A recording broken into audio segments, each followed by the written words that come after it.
My guest on the program is Engineer Clement Nze, the Director General of the Nigeria Hydrological Services Agency.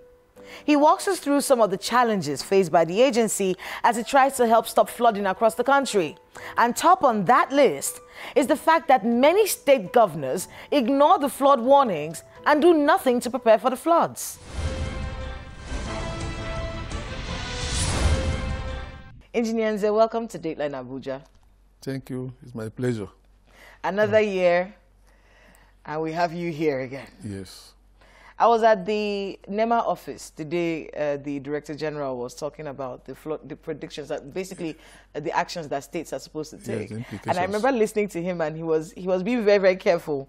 You know, they didn't really call out what particular states. Yes. You know, but when you started speaking, yes, you took your time to actually break it and you mentioned them. Yes. But before we get to that, let's talk about the flood predictions for 2022. Yes. What's the story this year?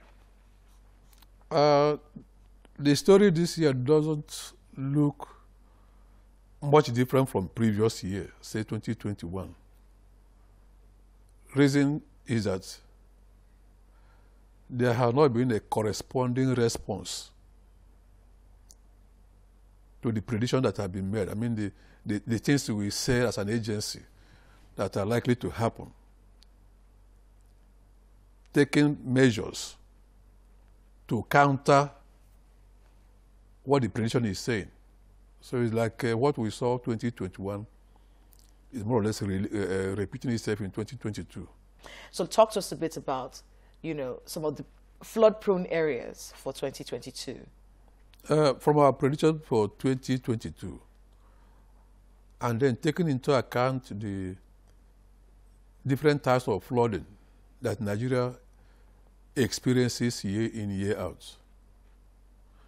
The major cities, like Lagos, now when you say Lagos, it's so broad. Talk like maybe area around Mushi in Lagos, Victoria Island. Let me just say, Lagos as a state, we have the details as per the local government areas. Is Lagos going to be the worst hit this year? Like I said, it depends on what action that have been taken. Because yeah, we're going to get to that, because you know the subnationals have to do something to you know, mitigate the situation. But let's talk a bit. Let's say they didn't do anything. Yes. Where are some of the worst hit places if the subnationals don't take action? Places like Maiduguri, Kano, Aba in Abia State.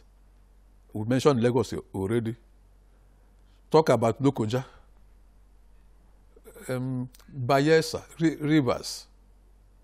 Like I mentioned earlier, there are categories of, types of flooding that we experience in Nigeria. Most of the states within the boundaries of River Niger and Benue, they are on red alert. We place them on red alert, like Kebbi, Niger, Lokoja, that's Kogi State, Adamawa, Taraba, Benue.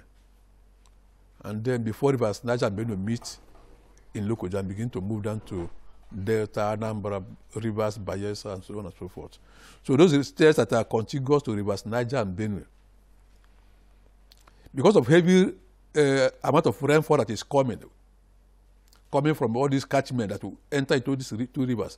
Because Nigeria is drained by Rivers Niger and Benue. Whatever happens in many parts of the northern part of Nigeria, they will all move down to Rivers Niger and Benue, and then begin to move down eventually to the Niger Delta.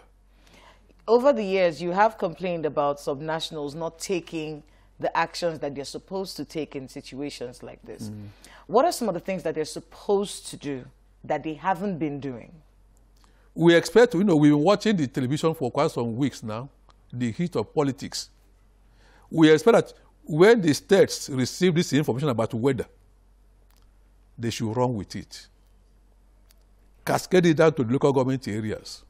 Then from where the council can take it down, as it used to be in time past. I think it is mainly in Abuja that we see action. I think either this week or late last week, the Minister of FCT summoned a meeting of some stakeholders like FCT, Emergency Management Agency, Development Control, AEPB, maybe Engineering Services Department, and so on.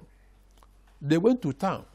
They were given a marching order, demolish any structure that is going to impede the free flow of flood or runoff. So what are the things to be done, like your question says? Demolish structures that are within the floodplains or that are within certain range at the banks of the rivers. Don't be dumping refuse indiscriminately. There was one billboard I saw, maybe somebody as a governor. Where was it mounted?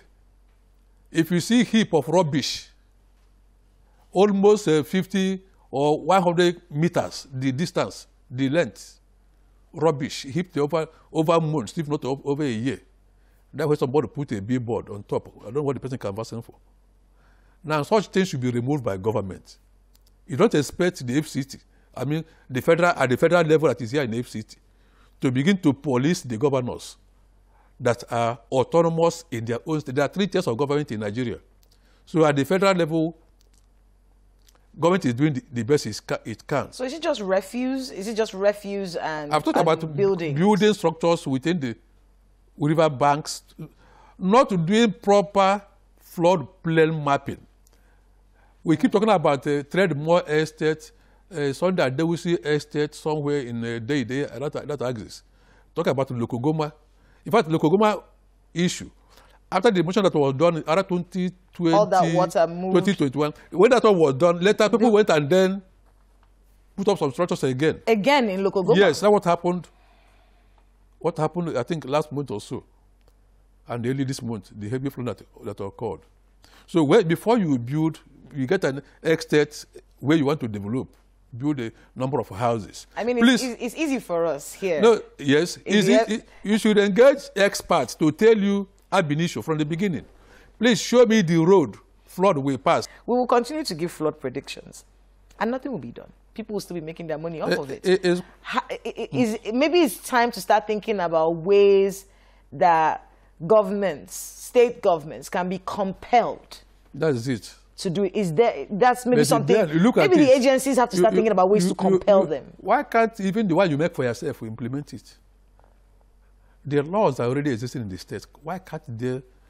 Or okay, they want a policeman from outside to come and begin to police them in their domains and say, well, the new water bill that I built with the National Assembly, we are thinking of amending our own laws, the Act, establishing the Nigeria Agricultural Service Agency, so that there will be some powers conferred on it to be able to enforce certain things we predict. So I think it's there. But most importantly, let the states rise up to their responsibilities. Well, that's where we have to wrap it up on the program, Engineers. It's always a pleasure to have you. Thank you so much for being with us on Dateline Abuja. Thanks. And good luck with all the work that you do. Thank you. Good luck to Nigerians. Let's see what will happen this year, 2022.